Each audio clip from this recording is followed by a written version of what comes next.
सर्वशक्तिमान परमेश्वरका वचनहरूको वाचन संग्रह। परमेश्वरको काम, परमेश्वरको स्वभाव र परमेश्वर स्वयं 3।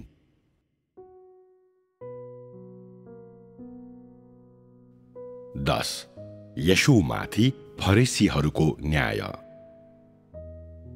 मर्कुस 3 अध्यायको 21 पददेखि 22 पदसम्म।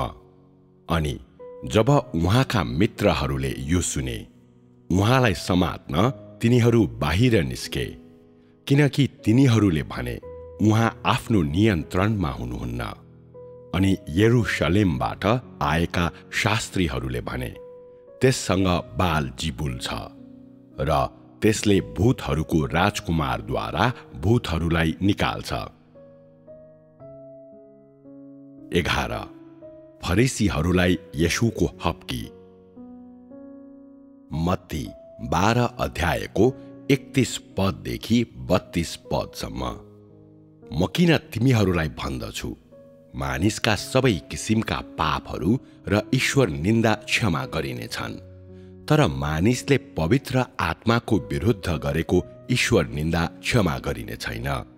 र जसले मानिसको पुत्रको विरुद्धमा वचन बोल्छ, उसलाई क्षमा दिइनेछ, तर जसले पवित्र आत्माको विरुद्धमा बोल्छ, उसलाई क्षमा गरिने छैन, न त यस संसारमा न त आउनेवाला संसारमा। मत्ती 23 अध्यायको 13 पददेखि 15 पदसम्म। तर शास्त्रीहरू र फरिसीहरू ढोंगीहरू हो, तिमीहरूलाई धिक्कार छ, किनभने तिमीहरूले मानिसहरूको विरुद्ध स्वर्गको राज्य बन्द गर्छौ, किनभने न त तिमीहरू आफै जान्छौ, न भित्र प्रवेश गरिरहेकाहरूलाई नै प्रवेश गर्न दिन्छौ। शास्त्रीहरू र फरिसीहरू ढोंगीहरू हो, तिमीहरूलाई धिक्कार छ, किनकि तिमीहरू विधवाका घरहरू निल्छौ र लामा प्रार्थना गरेको स्वाङ पार्छौ। यसैले तिमीहरूले ठूलो दण्ड पाउनेछौ।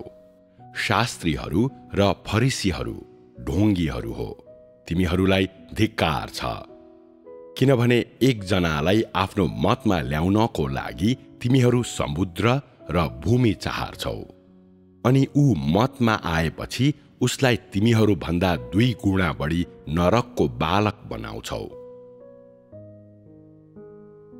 माथिका 2 खण्डहरूको विषयवस्तु फरक छ। पहिले हामी पहिलो खण्डलाई हेरौं, येशूमाथि फरिसीहरूको न्याय। बाइबलमा येशू स्वयं र उहाँले गर्नुभएका कामहरूको बारेमा फरिसीहरूको मूल्याङ्कन यस्तो थियो।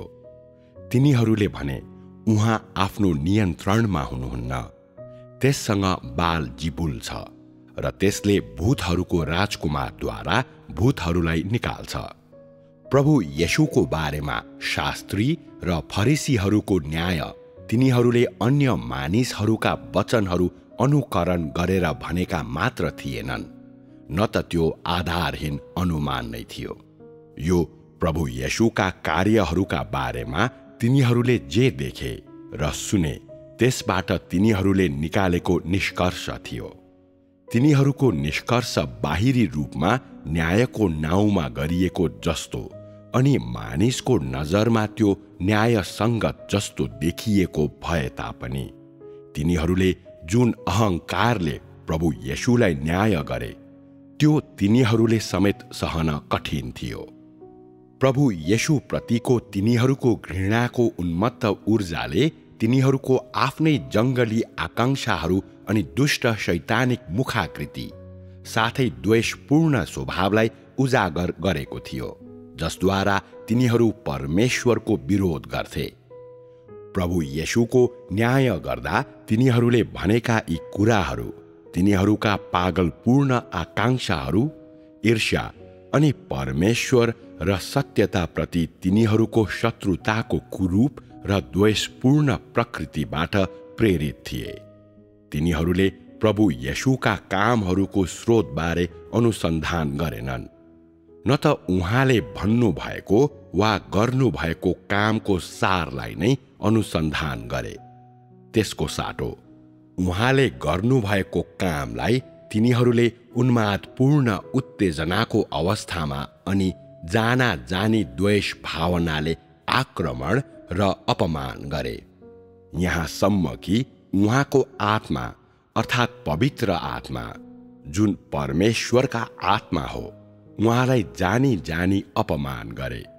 तिनीहरूले उहाँ आफ्नो नियन्त्रणमा हुनुहुन्न, बाल-जिबुल र भूतहरूको राजकुमार भनी भन्नुको अर्थ यही हो। भनाइको अर्थ तिनीहरूले परमेश्वरका आत्मालाई बाल-जिबुल तथा दुष्ट आत्माहरूको राजकुमार हो भनी भने। परमेश्वरको देहधारी आत्मा, जसले देह धारण गर्नुभएको थियो, उहाँको कामलाई तिनीहरूले पागलपनको संज्ञा दिए। तिनीहरूले परमेश्वरका आत्मालाई बाल-जिबुल र दियाबलसहरूका राजा भनेर मात्र निन्दा गरेनन्, तर परमेश्वरको कामलाई तिरस्कार गरे अनि प्रभु येशूलाई तिरस्कार र निन्दा गरे।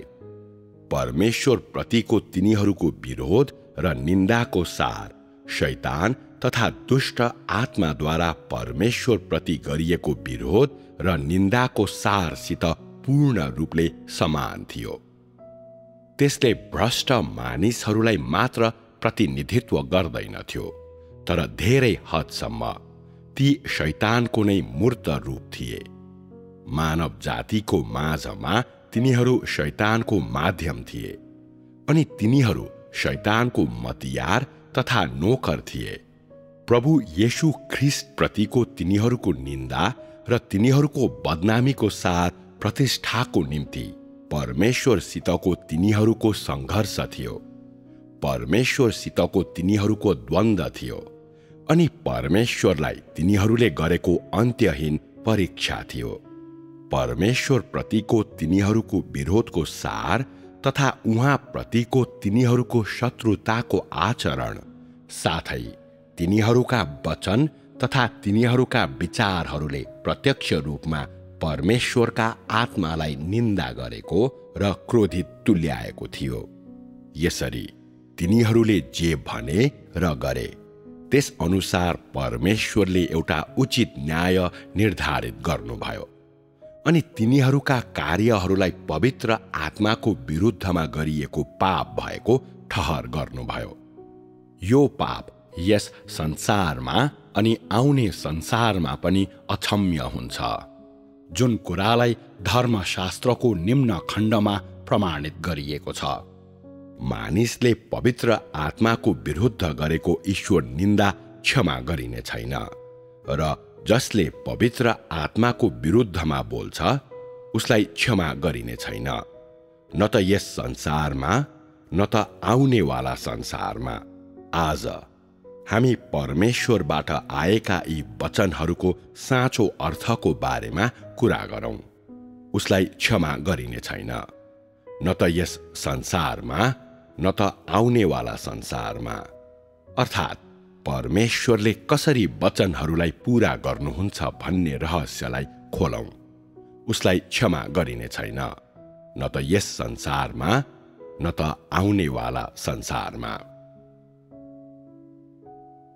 हामीले कुरा गरेको हरेक कुरा मानिसहरू, घटना तथा काम कुराहरूप्रति परमेश्वरको स्वभाव र आचरणसँग सम्बन्धित छ।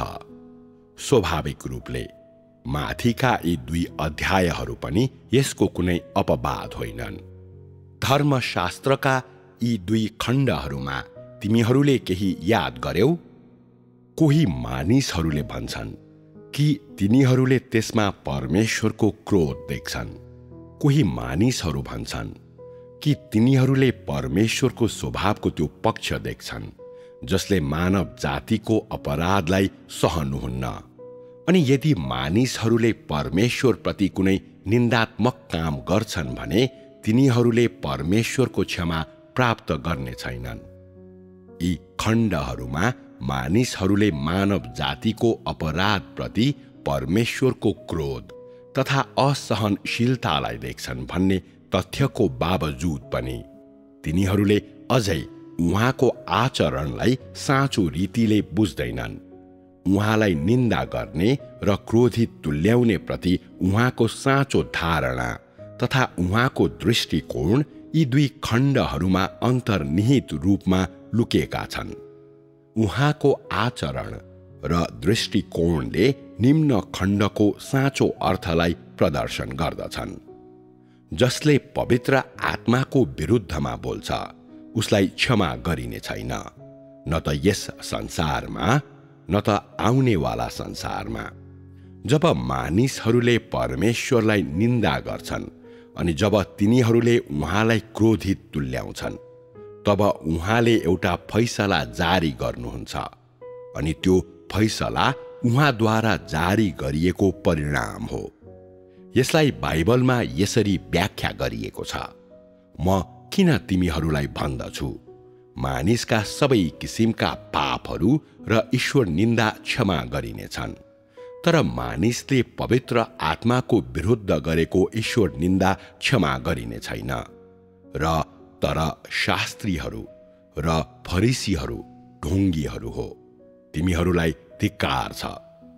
तथापि ती शास्त्री तथा फरिसीहरू साथै यी कुराहरू भन्नु भएपछि प्रभु येशू पागल हुनुहुन्छ भन्ने ती मानिसहरूको परिणाम के थियो भनेर के बाइबलमा लेखिएको छ? के तिनीहरूले कुनै दण्ड भोगे भनी लेखिएको छ? छैन। यसलाई निश्चित रूपमा भन्न सकिन्छ, यहाँ छैन भनेर त्यस्तो कुनै कुराको अभिलेख छैन भनिएको होइन। तर यति मात्रै कि वास्तवमा मानव आँखाले देख्न सकिने कुनै परिणाम थिएन, लेखिएको थिएन भन्नुले निश्चित कुराहरूलाई परिचालन गर्नको निम्ति परमेश्वरको धारणा तथा सिद्धान्तहरूको मामलालाई स्पष्ट पार्दछ। परमेश्वरलाई निन्दा गर्ने वा विरोध गर्ने वा उहाँलाई बदनाम समेत गर्नेहरूप्रति पनि जानी जानी उहाँलाई आक्रमण गर्ने, बदनाम गर्ने र सराप्ने मानिसहरू, तिनीहरूप्रति उहाँले आफ्नो आँखा चिम्लनुहुन्न वा आफ्नो कान बन्द गर्नुहुन्न, तर तिनीहरूप्रति उहाँको स्पष्ट धारणा छ। उहाँले यी मानिसहरूलाई तुच्छ ठान्नुहुन्छ अनि आफ्नो हृदयमा तिनीहरूलाई दोषी ठहर्याउनुहुन्छ। तिनीहरूको परिणाम के हुनेछ भनी उहाँले खुल्लम खुल्ला घोषणा समेत गर्नुहुन्छ, ताकि उहाँलाई निन्दा गर्नेहरूप्रति उहाँको स्पष्ट धारणा छ भनी मानिसहरूले जान्न सकुन् अनि उहाँले तिनीहरूको परिणाम कसरी निर्धारण गर्नुहुन्छ भनी तिनीहरूले जान्न सकुन्।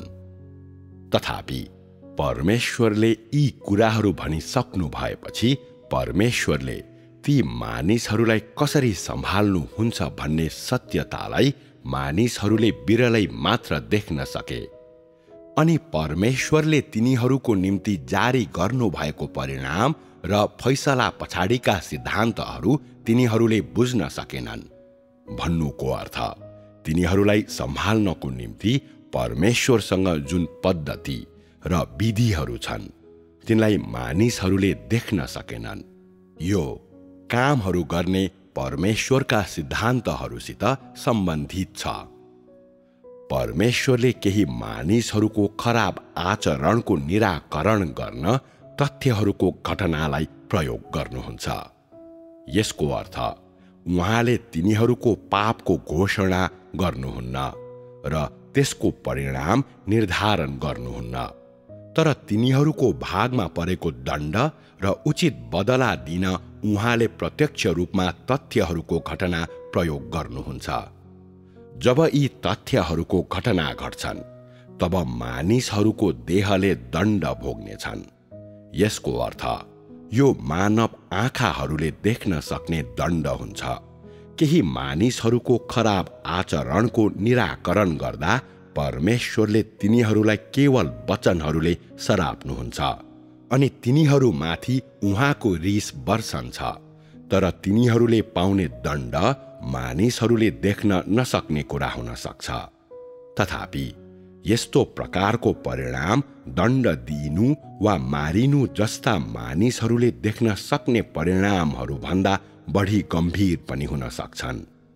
यसको कारण यस्तो मानिसलाई नबचाउने, तिनीहरूलाई कृपा वा सहनशीलता नदेखाउने अनि तिनीहरूलाई अब उपरान्त कुनै अवसरहरू नदिने भनी परमेश्वरले निर्धारण गर्नुभएका परिस्थितिहरूमा उहाँले तिनीहरूप्रति गर्नुहुने व्यवहार भनेको तिनीहरूलाई पन्छ्याउने नै हुन्छ। यहाँ पन्छ्याउनुको अर्थ के हो? यस शब्दको आधारभूत अर्थ भनेको कसैलाई एकातिर पन्छ्याउनु, त्यसलाई अब उपरान्त ध्यान नदिनु भन्ने हुन्छ।